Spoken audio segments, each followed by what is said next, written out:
ассалому алайкум дӯстони азиз, хуш омадед ба канали мо. Дӯстони азиз, чӣ хеле ки гуфтам муҳлати кам мондаи барои кушодашавии офиси атомӣ дар Тоҷикистон.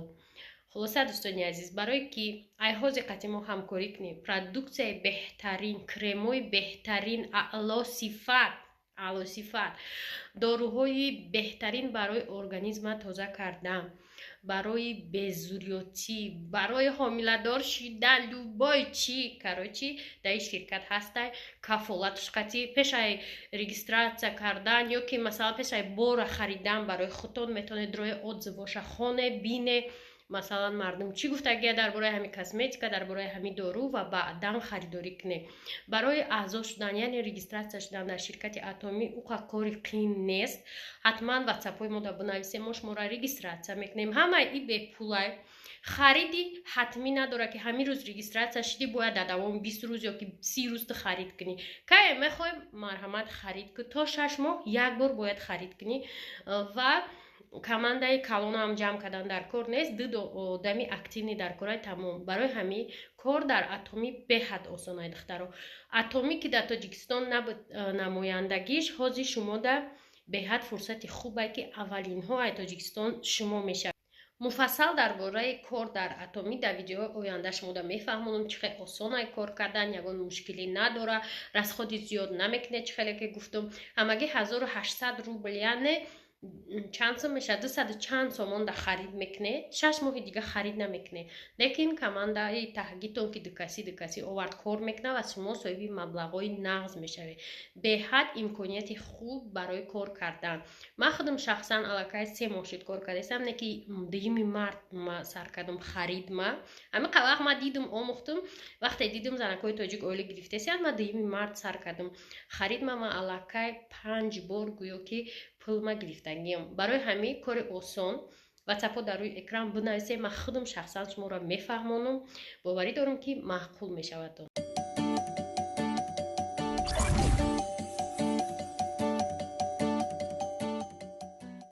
короче ина аз ҳавза гирифтам ва ина хеле шикам ба сочни тустяне гӯш мезанам аз меши. короче ман саховат омадам. чида саховат омадам навдаед расим соат 4 нем саҳарӣ бугу ту корвон омадӣ, намедрои ай корвон бигӣ.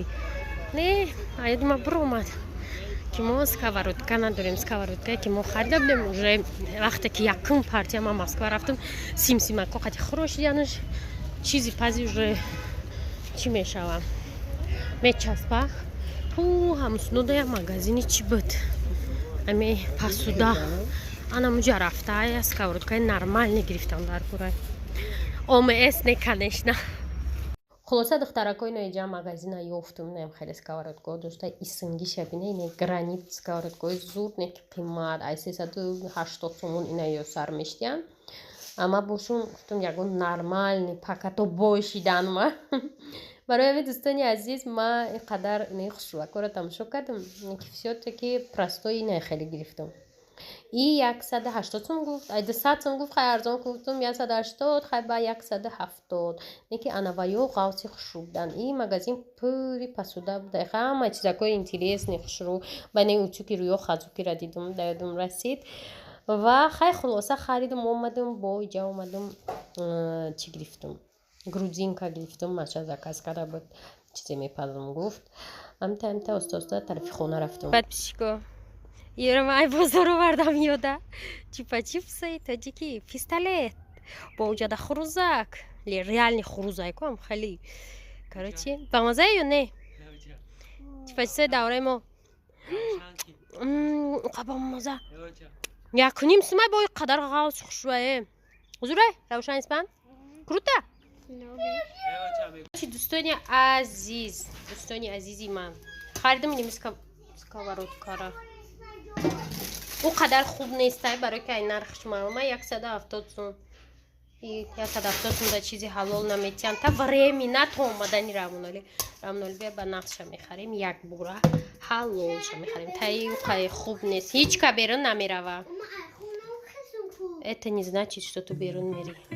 دوستان عزیز اکم اینجا این چیزا رو ریزه کردیم و گفتیم که خیر زیر بکی ماشه را میکنم ماشه بیویه یا وقت خبر میشه مکتب در نوروزی ده ساعتی 4-5 بعد خیر ما در اینجا با چی انداختم سوزی داختم 90 گرد خود دیگه شید باید چین خیلی سوز کراچی مرغی میشید این شید تیپا آش ده بعد اینجا ده اوژه زیلی پیلی ماشه تیار بود زیلینو هم داختم دخترها نمیدونم این چی شید خیلی خلاصه جوشید اگه من باید کردم در دیگوستاتsia خوردنی را میگن ما تستی چی را کردم امی چی نموش سکوارودکا را تست کنم چون تاگش میسوزه یا که نه خلاصه برینج انداختم امی چون چی شید کراچی ما را میدونه که چیزی برینجی را من ناز میبینم باید چی شوه اوژه ای چیز